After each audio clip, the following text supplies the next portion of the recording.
So I'm pleased to welcome Clari Nolet as our speaker today. Clari has been a member of the Los Altos, California Rotary Club since 2007, serving on their board and as president of their endowment fund. She was on the SRAG, which is the Environmental Sustainability Rotary Action Group board. She served as vice chair in 2024, 2025, and worked to successfully add in the environment to Rotary's areas of focus. She's worked on the Airfare Carbon Calculator project and the Rotary Club and Event Calculator. She also headed up the task force for CFC refrigerants destruction and is currently the lead of the Lithium-ion battery recycling initiative. Clari spoke on this topic at the Rotary International Convention in Calgary and Zone Institute in Albuquerque. It's Clari's belief that creating easy-to-implement environmental projects utilizing a project-in-the-box approach can increase Rotary Club's impact on the environment. Environmental projects will encourage a new generation to join Rotary and attract new Rotarians dedicated to addressing environmental issues. Clari has a BS in chemistry and an MBA in finance. She currently works as a financial advisor and as an advisor to an AI startup. Tom Berenbeck and Tom Schlesinger will follow Clari with a brief overview of our Climate Committee's project to recycle lithium-ion batteries and raise awareness on this topic here locally. Welcome, Clari. Thank you. I'm going to share my screen here. Ready? And hopefully you can see my screen. Let's see. Okay, so you've heard a little bit about me, and what I'm going to do is kind of give you an overview of this program. And you're hearing a lot about it at a really critical point where things have changed dramatically in the last 2 weeks, and I'll go into that. So this is all about community-driven lithium-ion battery collections, and it's really all about community awareness. One of the great things that I think Rotary can do is bring awareness to things. The environment's a really tough area, and it's really hard and difficult because like, oh gosh, what can I do? What will have any kind of impact? How do I do anything? And so I think that having Rotary clubs do a project where collectively the Rotary clubs can make a big impact. Oops.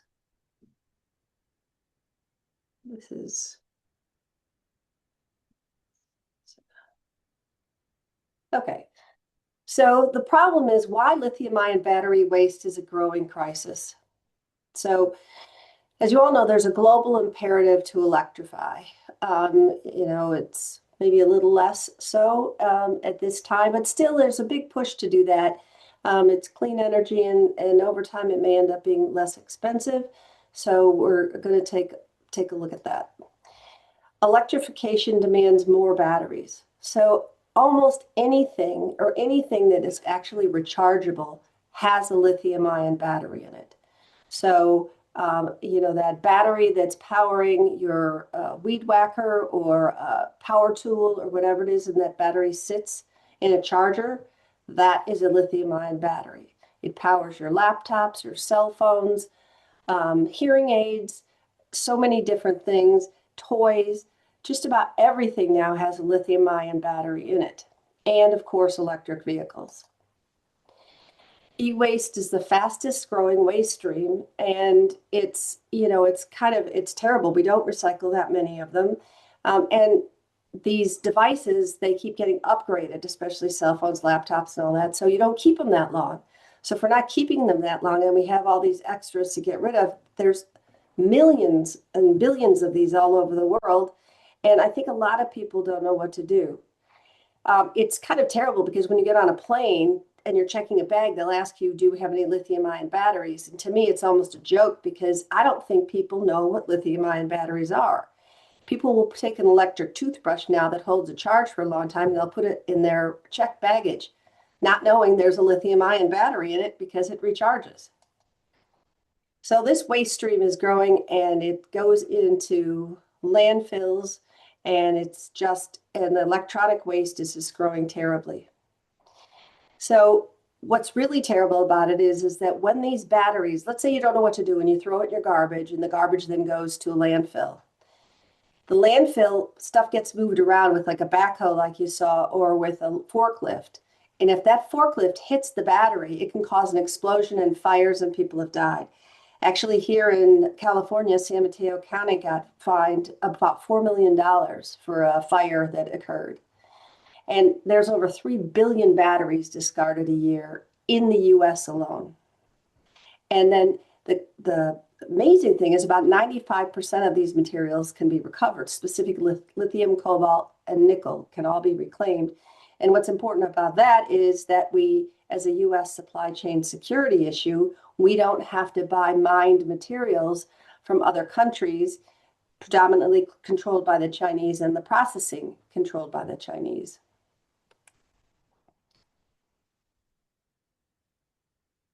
And then I get a little bit, last time when I was in Calgary, I spoke at the Peace Pavilion on this because it does contribute to peace. There's so many things that this project touches, but this one I talk about what the battery production really costs from mine to market. So the cathode of an electric vehicle battery is the most expensive part of the battery. And cobalt is a key component. It makes it hold the charge longer. It helps cool it. And its sourcing has become one of the most controversial. The Democratic Republic of Congo, they say now it's home to over 70% of the world's cobalt reserves. It gets mined there, then it gets shipped to China to be processed, and then it comes to the United States. So it all gets expensive, and there's a cost to all that. And the DRC's cobalt industry has been plagued by ethical issues and violence. So, one of the sad things, there's this quote from there was NPR from someone from the T.H. Chan School of Public Health at Harvard. The bottom of the supply chain, where almost all the world's cobalt is coming from, is a horror show. Investigations have said there's definitely child labor. And there's kind of this dirty secret. There's two types of mines in the DRC. One is industrial. Those are the ones that get inspected. That's not where the child labor is. Child labor is in the ones next door that are called artisanal mines. And then they move that cobalt to the industrial mines. So it's kind of hidden from, electronic supply chain from, cell phone manufacturers and laptop manufacturers. But it's pretty bad. Children as young as 7 are in there. These tunnels collapse and kill people all the time, and the conditions are horrible. As I said, the dangerous conditions, unsafe water. As soon as they find a cobalt reserve, they'll just move everybody, no matter what their homes or everything. They just push them out and move them to someplace else. And really, these people have been exploited for a long time because it's such a mineral-rich and resource-rich country. This is what I was getting at. So what happens is the metals, the mining is in the blue, and then it gets moved to mostly to China to be refined, and then it goes then all the way over to where all the batteries are produced. So this is a pretty huge 50,000 mile plus cathode supply chain. So you ask yourselves, what can a consumer do? Because of this artisanal mine on the side and then the industrial mine, it is really impossible for us to know that our devices or the batteries in our devices, are cruelty and conflict free. There's just no way. There's tons of corruption, and there's no guarantees. And it has to be addressed, but it's a really tough problem to solve.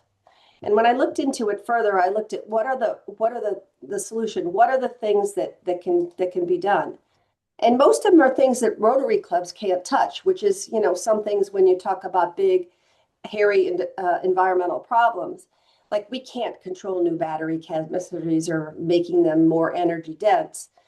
But the one thing we can do, bolded here, is we can contribute to the recycling of their mineral content.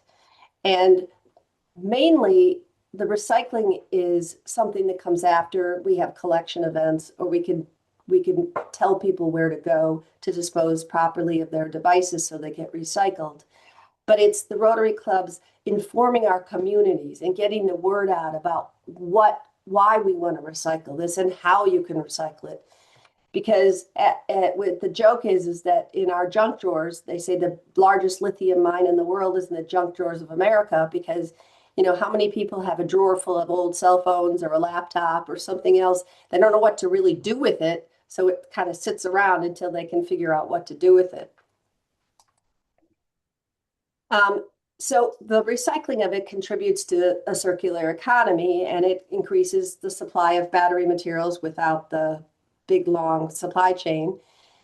Now it's gotten to the point where they had to get to this tipping point where recycling these batteries and getting the minerals out of them dropped below the cost of mining and moving them. And it's now there. It's definitely less expensive. And then it does reduce the environmental impact because of this, not going through that huge supply chain and not relying so much on the mining. So there are about 5 companies now in the US that recycle lithium ion batteries, and it's kind of growing. One of the largest can recycle about 20 gigawatts of lithium ion, which is a very, very large amount. So that's about 60,000 metric tons, 250,000 vehicles, and 1.6 billion cell phones. So it's quite a bit. Stanford, I got involved in this program originally by talking to a professor at Stanford, and she ended up working in the Biden administration, and she knew J.B. Stauble at Redwood Materials. Redwood Materials is Carson City, Nevada, and he was one of the co-founders of Tesla, but he saw the batteries were going to become an issue. So he started the battery recycling there. And when Stanford students went up there and they did some research on their recycling, and they showed that, by recycling, there was a reduction in energy, a reduction in water, and a big reduction in carbon dioxide. It's also, the battery material is better. It goes a longer way and everything because it's in better condition than the stuff that they get from mines. So that gets to the creation of a Rotary project. So, when I was on the SRAG board, one of the things, the SRAG, the Environmental Sustainability Rotary Action Group, and all Rotary Action Groups, their job is to help create projects for clubs and districts. And starting a project is really tough. And we worked on it with 2 other clubs, had a pilot, and then we, made it bigger and moved it out. And we thought, look, we've learned all these things. Let's create all this stuff.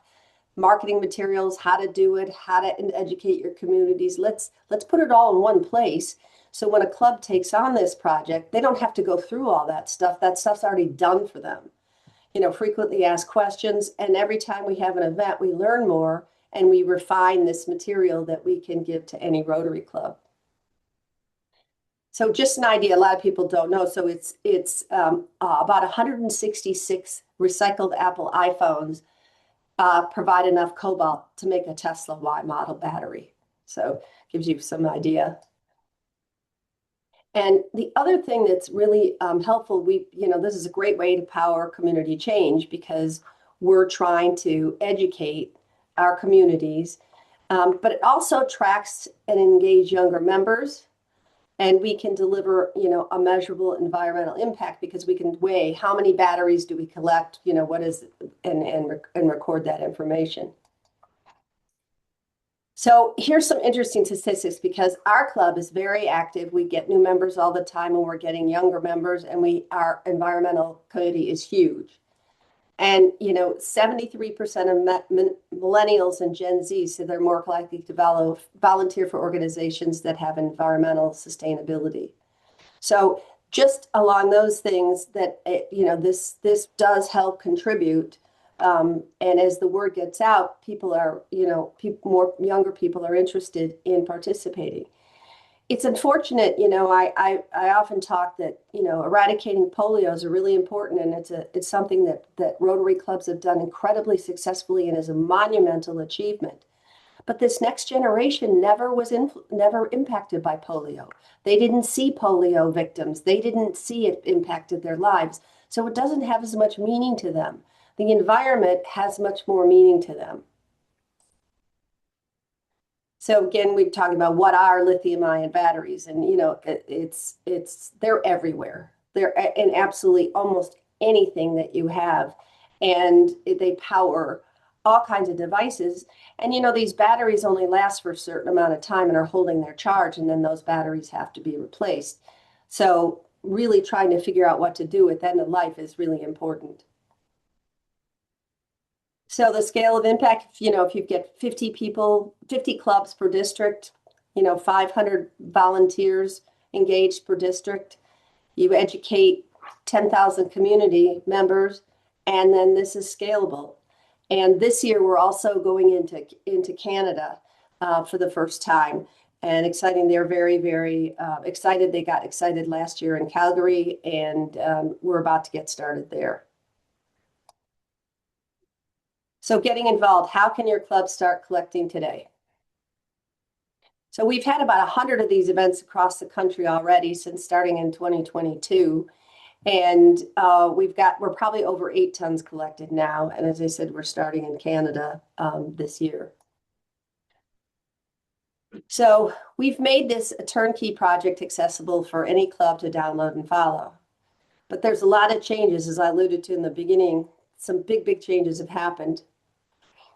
In the last 2 weeks, I found out Redwood Materials is no longer going to support community events. They're turning most of their energy to taking batteries and putting them in arrays and putting energy. And it's really not been that, community events have been successful, but it costs a lot of money to do it. And they feel like their work is better suited in another area. So what really happens in the US is that most of the batteries in the US are collected by what's called aggregators. And the biggest one in the United States, it was called Call to Recycle. They've split it to 2 companies now. The Canadian one is called Call to Recycle, and the US one is called the Battery Network. And they're nonprofit organizations. They're more robust for support than Redwood Materials because of this massive logistics systems they have. They don't actually recycle anything. They just are responsible for moving it around and getting it to the right places. So they go around to office parks and partner businesses, and they get their also batteries from Home Depot and other places where they collect them. Then they go to a sorter, and these batteries get sorted. The other exciting change in this is we can collect now other batteries. So when we had collection events, we've had 6 in Los Altos, and I can't tell you how many other kinds of batteries we got other than lithium ion. And our program wasn't really collecting the other batteries. But with the battery network, we can collect all batteries now, except for lead acid batteries. So we don't have to worry so much about segregating the different kinds of batteries, which is great. And again, our main goal is to inform communities about recycling lithium ion batteries and how to identify them, why it matters, and how to keep them out of landfills. But it's also kind of an additional service that we can also have them bring all their batteries, and we can make sure that they get recycled responsibly as well. So our website has been hosted on Red Materials website. Now we're redoing it all because we have to sort of disengage with Red Materials.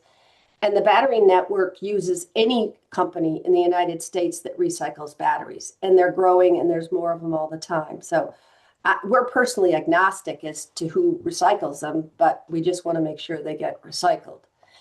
And Redwood will still continue to be one of the recyclers of these batteries, but they aren't going to be our main partner anymore. So how do you do it? This is still getting defined a little bit. So I'm going to segue here and talk about something that you may or may not know about. There are EPR laws, which are called Extended Producer Responsibility Laws. And what it is, if you make a product, let's say you make a laptop, and if you're adhering to these laws, which 7 states do, you pay a little bit more for the laptop, or there's a charge in there. And what that charge does is it helps go towards the responsible recycling, reuse, or whatever of this product at the end of life. So 7 states have approved that. Wisconsin is not one of them. And with that, in an EPR state, just like we did with Redwood Materials, they would send a box. These boxes can be shipped by UPS or by FedEx. They can only go by truck. You can't put them on a plane. And you put the boxes in the batteries in a plastic bag, or like a laptop, you just put the whole laptop in. They hold about 66 pounds. And when they've been collected, we would tell Redwood Materials how much does it weigh, and they'd send us a prepaid label. In the EPR states, that is still what happens. You tell them how much it weighs, and you get a label, and you send it back, and it's free. In the non-EPR states, it's no longer free. It's about $100 a box to actually send these batteries in to be recycled, because those laws have not been enacted. But I've already started a fund, and we'll be looking at trying to get more grants, and we're looking at either helping pay for it or pay for it to help clubs who don't have the money or can't pay for the $300 to $500 or whatever it is to recycle these batteries. We will go ahead and try to help pay or supplement that, and that's unfolding as I speak. And that's kind of it in a nutshell. That's a lot of information. And what I'll do here is I'll stop sharing. And I'd be happy to answer any questions.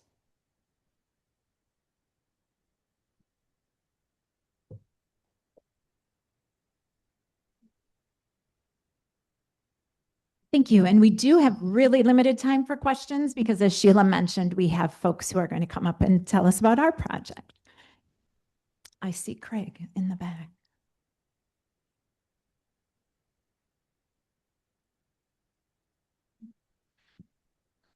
For the states that are not EPR, like Wisconsin, what is the cost or the implication to the state in becoming an EPR state? I don't really fully know that yet. What I'm going to do on the new website is I'm going to create a link so that you can write to, I'll have a little form letter, you can write to your state legislators to go ahead and enact these EPR laws.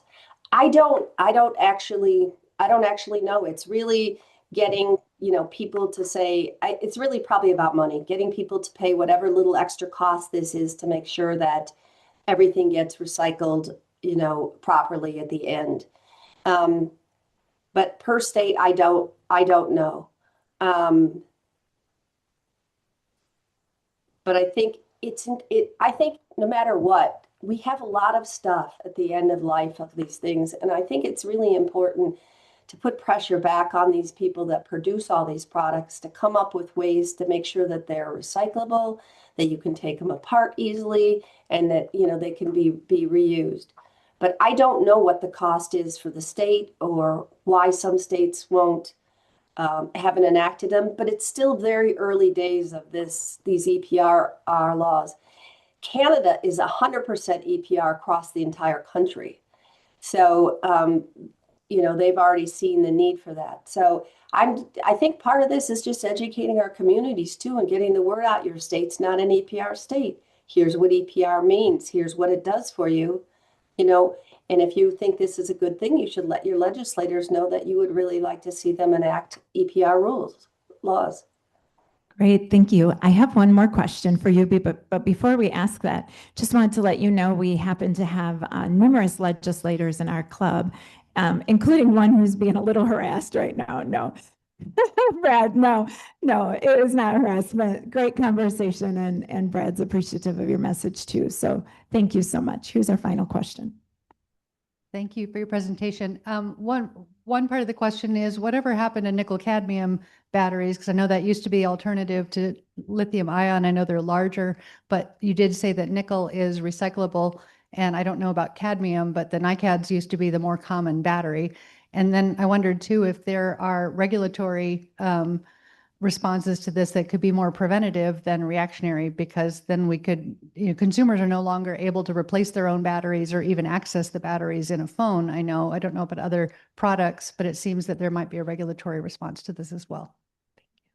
Thanks. Yeah, I think that's true. I think that's what the EPR rules do. They want the manufacturers to make things so they can easily be taken apart. And so if you can replace a battery and then send a battery to be recycled, it's good. So that kind of gets at that. And the first part of your question, sorry, say it again. Oh, Catherine, asking about the nickel cadmium battery. I remember nickel cadmium.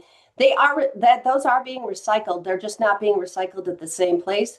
So as I said, we can collect those now and other chemistries, and we'll list the other chemistries. The only one we can't collect is lead acid batteries. And so when those are collected by the battery network, they go to the sorter. So the nickel cadmium will go to a different recycler than the lithium ion batteries, but there are recyclers for all of those batteries, and they will be segmented and go to the right place to be recycled.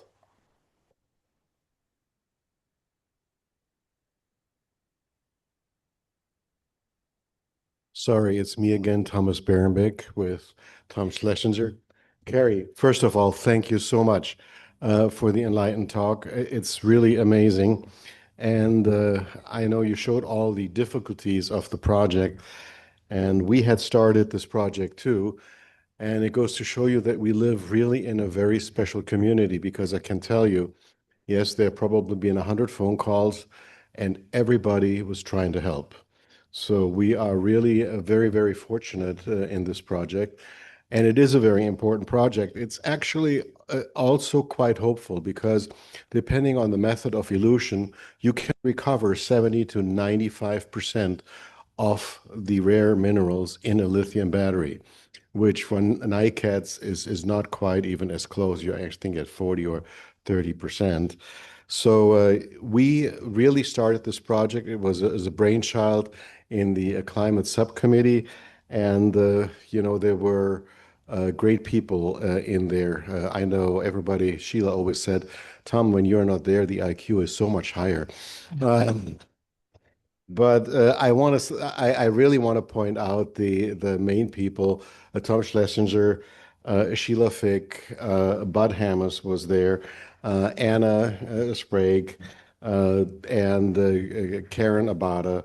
And we had support from a lot of people in the group, especially the Interact people, Michelle Skemp and that guy over there, Andy Backham, and it was phenomenal. And Jody Visker, she is the brilliant visual person, just as my wife, who always says, "Get away from the computer, you'll destroy it."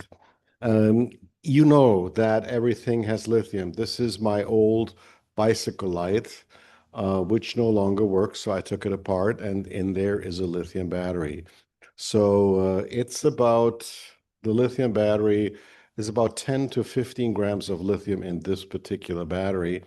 If you notice that is actually going to be about a ton of regular earth that you need to move, unless you are in a really lithium enriched, like in South America or some areas in Asia. So we have started a project, and again, goes to show you how lucky we are. We reached out to our colleagues at Moontune, and they allowed us to announce the project, which we will do, and they're going to work with us. And we're also reaching out upon their insistence and our plan to involve all the Rotary clubs here in the Cooley region. This is the box that Kathy was talking about. And by the way, Minnesota is an EPR state. So we're going to go across state line and mail it from there. By the way, yeah, it happens that I live there. By the way, I know Kathy is gone, but I forgot. See, that's why I shouldn't be up here. Good. Kathy, we made a donation to the Rotary Foundation in your name for this wonderful presentation that you did. This is it, right? I can go up. Good.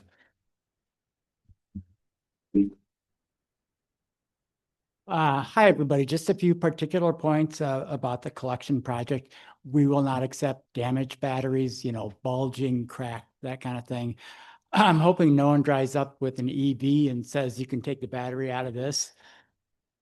Uh, um, a lot of cities, they end up in landfills, and it's a problem. Much worse here, because here it goes to the Excel incinerator where they explode and they're actually really dangerous. Small batteries, they have videos of the explosions at Excel. So it's a win-win-win project. And I think that's why we're getting a lot of support from other areas. We'll be asking for volunteers in probably a few weeks or so to help staff the Moon Tune events. We'll be working with the people at Interact. So we'll be at that popcorn stand with the Interact members. If you're bringing batteries, and you should tape the ends of the battery with electrical tape, not masking tape, but or packaging tape. Or you can put them in sealed baggies is the other option. Just make sure they're sealed. And that's about it. Thank you very much.